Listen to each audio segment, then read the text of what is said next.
your title, who you're with. Sorry. Kouanin, Media Office Manager at Greenlight Productions. Steve Cantwell, owner and lead cultivator for Greenlight Productions. Bill Loken, co-owner of the Pahrump Valley Winery and Symphony's Restaurant. And Gretchen, co-owner of the Pahrump Valley Winery and Symphony's Restaurant. Okay. So this is Beth Schwartz from Elevate Nevada Magazine, and we've actually just, the Lokens have taken us on a tour of their winery, and Kouanin and Steve have taken us on a tour of their cultivation facility. We're in Pahrump, Nevada, and we've decided to get together and have a roundtable and discuss the similarities and the differences of growing cannabis and grapes. So one thing I wanted to start off with was, before we get into the actual more technical growing stuff and similarities and differences, is the interesting thing about these two couples is they are two couples, and they each are very entrepreneurial. And so I wanted to find out if you guys were always so entrepreneurial, or how you decide, what made you think cannabis and grapes was the thing for you, and that's why you wanted to be an entrepreneur. So we'll start with Gretchen and Bill. Well, I've always been very entrepreneurial.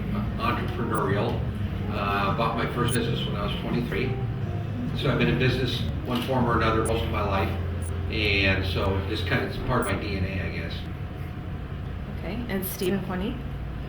Yeah, we grew up in gyms where we've seen people, like her dad and some of my former trainers, they would get a martial arts degree and then they'd open their own gym and work for themselves.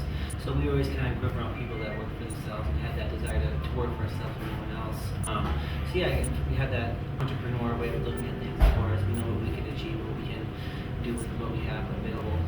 We've always been starting our own businesses and running our own everything for most persons for kids, whether it be creating Rottweilers. She's had clothing lines and stores, and I ran classes and gyms and things like that. So, yeah. And so what was it though about cannabis and grapes that drew you to those two, as far as, wanting to pursue that in a business sense? Bill?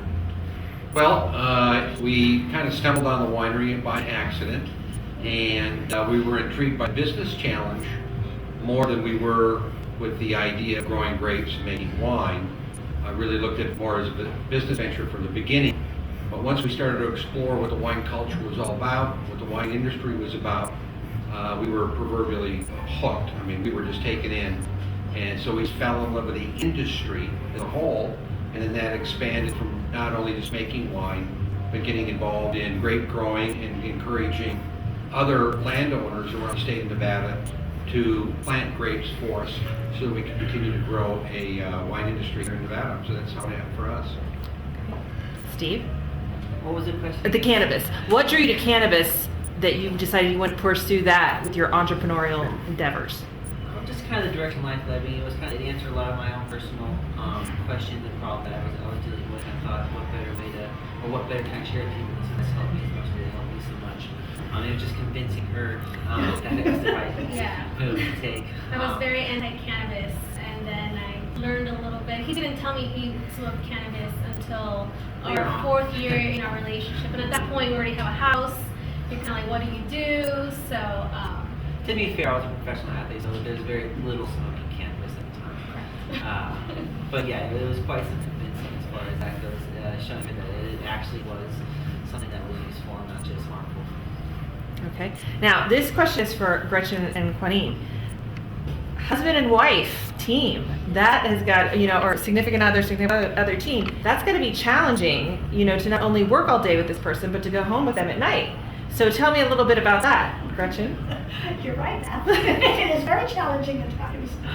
For us, what seems to work is we have definite rules we do here. So I'm in charge of the winemaking end, and that side goes in charge of the restaurant end, and then we have other duties there too. So we have our very specific roles. So we can actually go all day and just sit and have lunch together and write them together, and that's it. So, and that can be very helpful, because otherwise, if we had to work together every minute of every day and then go home and be together every minute of every day, that would be a bit much. That would be heaven. that would be heaven for you. I think I would have killed him already. So. Yeah.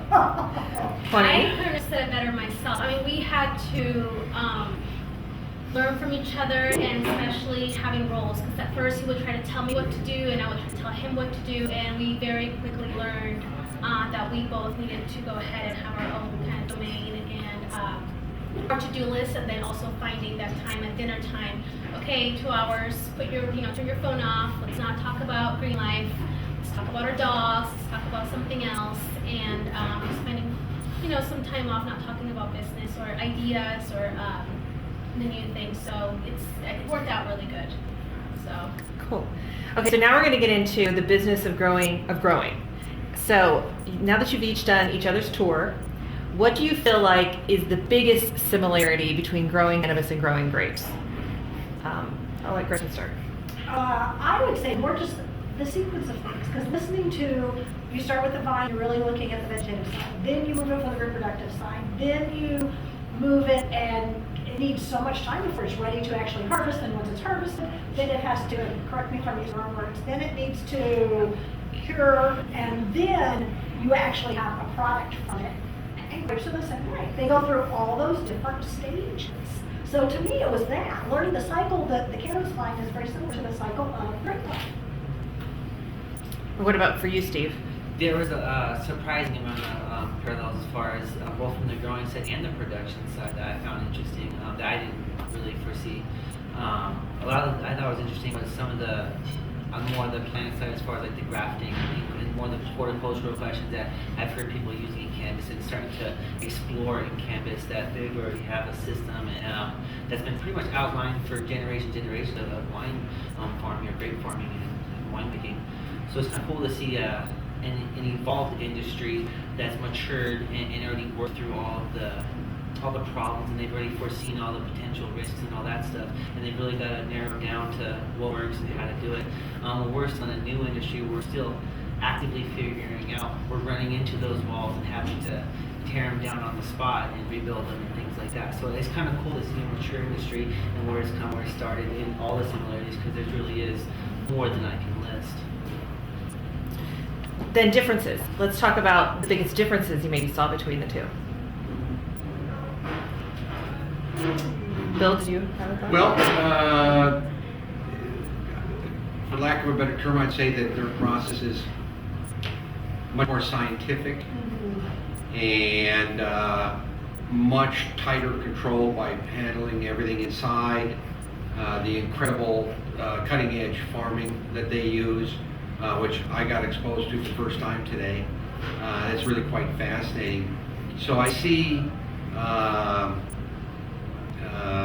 very internalized, very controlled environment, go through the same processes, if you will, where we're kind of old school. We're out there in the elements, using whatever soil the earth has given us today, and dealing with the weather elements and the exterior elements. So I guess it's a little bit like camping out and then living in a really nice luxury condo.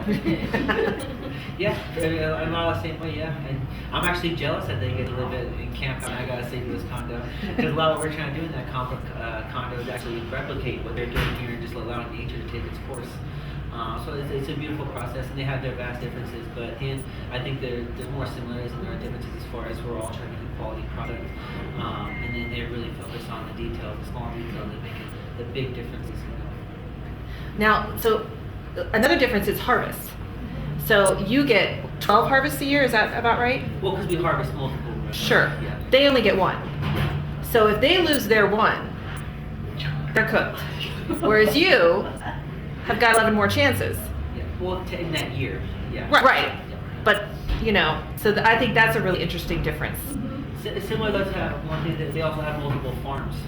So like for us, if we lose a room by having control one of our outlets, is that we have multiple rooms that we can quarantine. And so if we have a problem in one, most likely we won't have the same problem in the next due to the quarantine. So maybe you guys can utilize certain farms like that unless it's a natural event that takes place across the entire region. So I'm sure there's redundancy as far as that goes as well. In some ways, you might say that the different grape varietals, whether it be Zinfandel or Syrah or Barbera or whatever, are a little bit like your rooms, in the sense that they all respond a little differently to nature. The harvesting times are slightly different. So we may have a problem with the Tempranillo this year, which might be like equivalent to one of your rooms. The Barbera and the Zinfandel may still be in great shape. So maybe there's similarities there. Then the terpene. You both Gretchen, do you also work with terpenes? Is that also, I mean, or is that more your nose? Is that the same thing? Terpene is a natural element in grapes, and certain grapes have higher levels of terpenes. Different varietals, you want different levels of terpenes. So yeah, you, like Sauvignon Blanc, you want the terpenes. That's what gives that beautiful kind of grassy nose and that lemongrass aspect. But Cabernet Sauvignon, you don't want that high level of terpenes. You want to make sure the grapes get ripe enough so it minimizes that level of them. So yeah, we work with them pretty much the same way. Because Stephen, you also are working with your terpenes. Yeah, for even beyond just the taste and the smell, which is obviously one of the huge, and it's the first thing people want is when they open a jar that they look at it and they smell it. That's actually the second thing that really makes that sale go across, or people want to strengthen the smell. It's one of the biggest attractants, and then the taste is the third, and then the effects. So the smell and taste are two of the biggest factors in cannabis. I'm sure I imagine like wine. And then what we do is take it a step further is we look at the individual medicinal effects each terpene can help with. So certain terpenes like pinene in general are diabronchulators. They help people focus more on things like that. Myrcene is more help people relax, more sedative. Also helps the cannabinoids break the blood-brain barrier, so you also tend to get hit faster with the effects. So we try to take it and use some of the science that's been researched out there and really try to find that we have a broad spectrum of terpenes to help a broad spectrum of illnesses is what we try to target. Okay. Now, as far as seeds and then vines, you use seeds and you use vines. Is that how you guys get started? Is that true for? Are you seeds too, or are you doing clones? We use seeds too, and then once we find a seed, a plant that a cultivar that we like that does well in our system, we'll keep in a vegetative state. We'll keep plants will die off in one season. Where their grapes will bear a fruit, go dormant, and then the next year they'll start regreeding and regrowing and fruiting. And cannabis won't do that. You won't get multiple harvests at the same plant. So we have to be able to keep it in a vegetative state just to keep our genetics around. Okay. And then if you do want to start a new, like let's say Barbera, where do you get those vines from? Buy them from a certified nursery in California. Okay. So you buy a grafted vine. So you never deal with seeds when you're doing grapevines. It's already grafted, grown for at least a year, and then you bring it in and plant it. The other thing you can take cuttings from your vines from year to year and plant them in the ground and try to grow a new vine that way. Okay. But you can't bring in seeds from out of state, correct? Or We don't bring from out of state. For the most part, there's seeds already here in the state. right, but that's a state regulation, correct? That you have to get them from within Nevada. Yeah, basically it has to be donated from a legal patient. Right. So it's really a gray area because there is no indigenous Nevada marijuana. So at some point, all the seeds have crossed the state line at one point or another. But for the most part, yeah, we start from seed to sale just so the state can help track and regulate everything we do. Okay, now we're going to move on to sort of recreationally speaking. Okay, when you do decide to expand and maybe start a new varietal, do you just trade the old one out, or do you start just a new plot of land and start from scratch? You do either way, depending on if you've got a varietal maybe that is not as popular anymore, so you want to do something different, you can then whack those off, graft the new kind on, grow it, and start that way. Now, the other thing we can do, which is different, since you guys can't cross straight lines, say we just wanted to add a new line, but we didn't want to get rid of anything we're already growing here.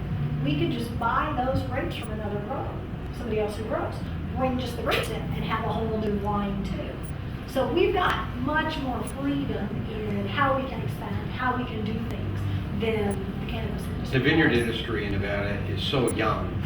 We haven't gotten to a point where we're tearing old vines out and putting new ones in. We're just expanding Okay. the existing ones. And look, fortunately, the vast majority, almost without exception, the vines that we are growing here in southern Nevada have all worked. Yeah. They've all done well, so we've been very fortunate in that respect. So, and this was the recreational question I meant actually. So, Bill and Gretchen, you give tours to about 100,000 people every year here at Pahrump Valley Winery, and you have that beautiful tasting room out front. Right? Steve and Kouanin, do you see eventually, if regulations change, that cannabis would have tasting rooms? Tasting rooms will be a little while before we see that. It'd be lovely to be able to give people tours of our facility. I know in future plans, we plan on building our facility to be more friendly for tours, where we don't have to dress up so silly and spray so much and things like that. So just a slightly different design as far as how the facility would operate. But I think it's a huge part to actually be able to bring people onto the site and show them where it's grown and how it's grown, and get to meet the people who actually run behind the scenes, and it helps you trust the brand that you put in your body. Now, earlier we talked about, Bill, you were helping the alfalfa farmers transition to growing grapes. Mhm. And so I wanted to ask you, Steve, about, do you ever see yourself helping farmers transition to growing hemp or cannabis? Yes, currently we've actually spoken to several alfalfa farmers out here, both locally in Pahrump and just in the state in general. We've also talked to other cultivators in other jurisdictions as far as cultivating different methods, using our living organic system, replacing their hydroponic systems and things like that. So we're trying to do everything we can to spread the good news both on the cannabis front and the living organic soil front.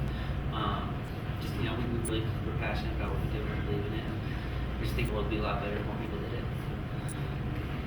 Now, Bill and Gretchen have had the Pahrump Valley Winery for 15 years. So you have 15 years of running a business and growing and under your belt, and you guys have been at it like a little under 2 or about 2.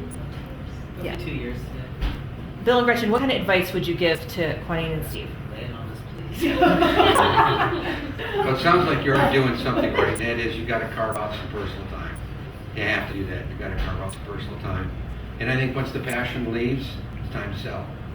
But as long as you have the passion, and you're in a lot of ways like we were when we started here. The wine industry basically didn't exist in Nevada 13, 14, 15 years ago. And the industry that you're in is in its embryonic stage right now. So you have an opportunity to really be on the cutting edge and be a leader or a pioneer in something that's not being done in Nevada. And so I think you're going to find just a lot of energy that you're going to get, that you already have. But I think that's going to sustain you a long way. But I'd say if there's any one simple thing, it would just be that you do have to carve out some personal time, otherwise you'll go crazy. Which actually brings up a really good point when you talked about pioneers. You two are, Yeah. both sets of people here are pioneers, for sure. You at the winery and you guys in cannabis. So how does it feel? What does that feel like to be a pioneer in an industry that's basically being born in this state right now? I know from my standpoint, we were surprised by the success. We didn't expect it. And then that gives you motivation. But I think that the biggest satisfaction we get out of it is doing something that nobody believed could be done. Very few people really believe that you could actually develop a wine industry, a legitimate one, in the state of Nevada.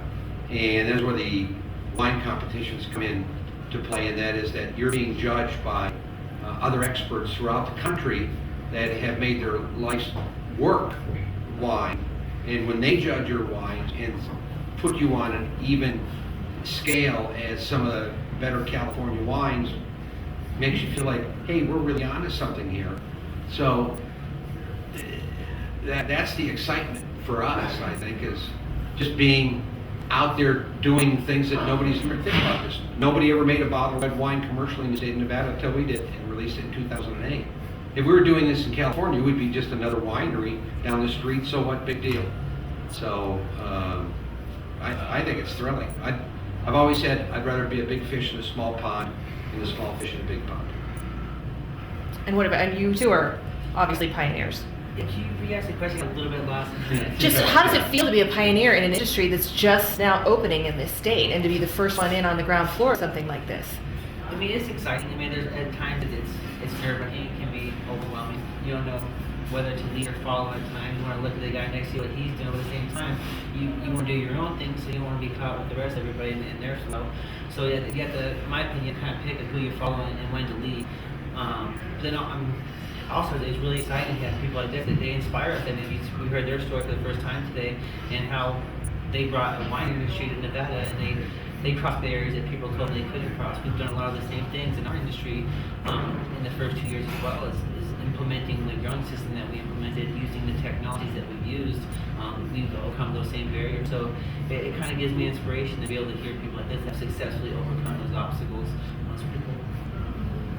So now here's a fun question. And cannabis gets bad rap for this, the names of the strains.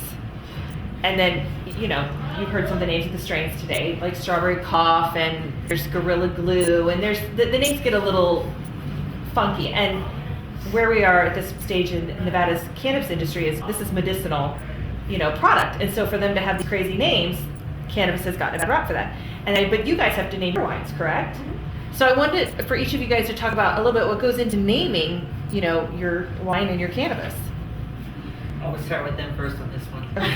Mine's a little easier because most wines are named after the grape. So Barbera is a grape, Cabernet is a grape, and as you said, they've been around forever. So But you've got like Nevada Ridge, and then you've got your Silver. like Charleston. Okay, so more brand names. Yes. Okay, and you can have some fun there too with the names because you can make up a fanciful name, like Silk Red. That's a name we made up. So it's just a hodgepodge blend of more than one varietal, so we can't name it after the grape. And there's some funny names out there with wine too that people have made up. So we just kind of look at what name will define the wine the best that we can and take it from there. And Gretchen hit on it. You know, you're not required, but you name the wine after the grape varietal, so that's easy. Then as far as the brand names, the Charleston Peak and the Nevada Ridge, we were very passionate about having names or brand names that spoke to Nevada. To let people know that this is a Nevada-based business. Charleston Peak in particular, southern Nevada, so the grapes are grown down here. These guys get into more of the wild craziness, so they try to have a little more fun than we do. So with naming cannabis strains, just kind of a history to it as far as when someone kind of works their own line, they'll name it. Some strains have been around for a long time to have names. Most names that have been around for a long time are associated with a certain effect or medicinal benefit. So when you breed them, so let's say you take an OG and you cross it to a Gorilla Glue.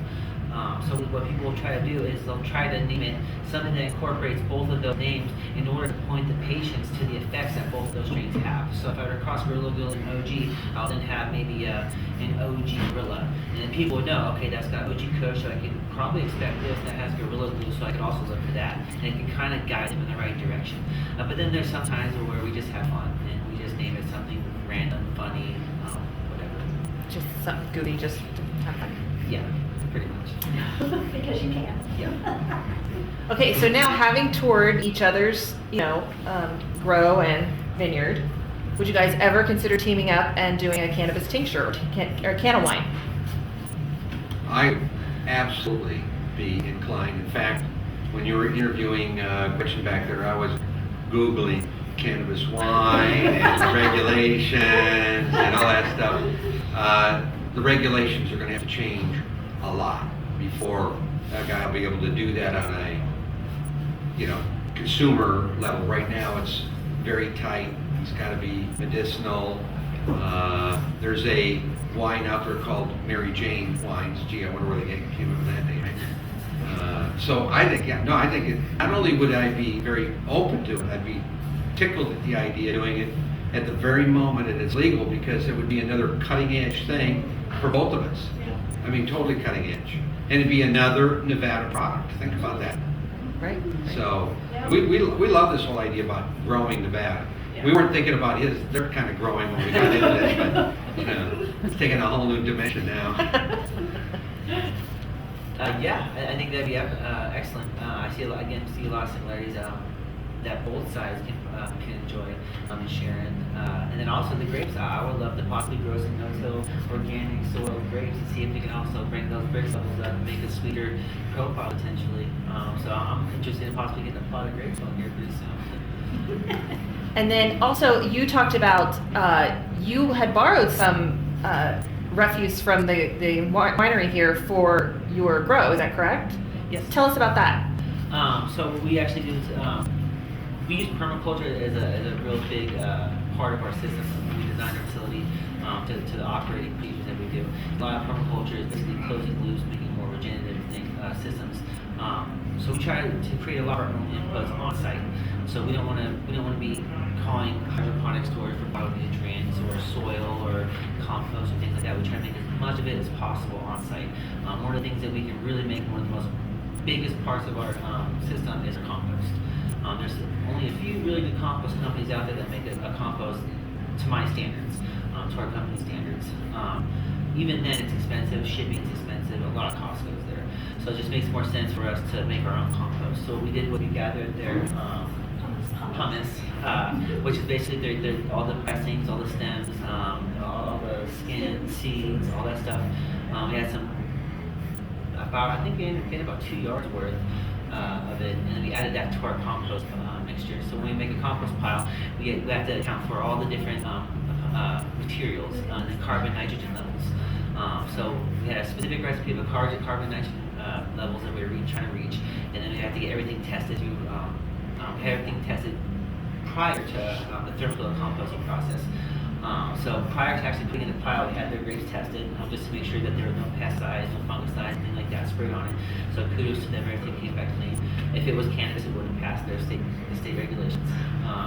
So we threw that in our compost pile. That was more of our fruit component, add some more sweetness to the compost pile. Oh, that makes sense. And more potassium versus just nitrogen. Okay, all right. Now, is there any questions you guys want to ask each other?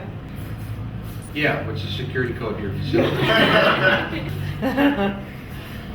They will shoot on site. Yeah. I don't know about Gretchen, but I've learned so much. my head is spinning with all that. I mean, it's very impressive what they're doing over there. Yeah, we appreciate you guys' time today. Yeah. You guys did a great job explaining everything. You were clearly a teacher at one time and worked with people because I felt like I understood everything you said very well, so that's great. You do better than I am then.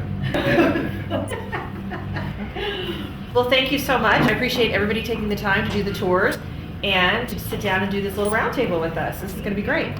Thank you. Thank you. Our pleasure. We appreciate it. Absolutely. Thank you.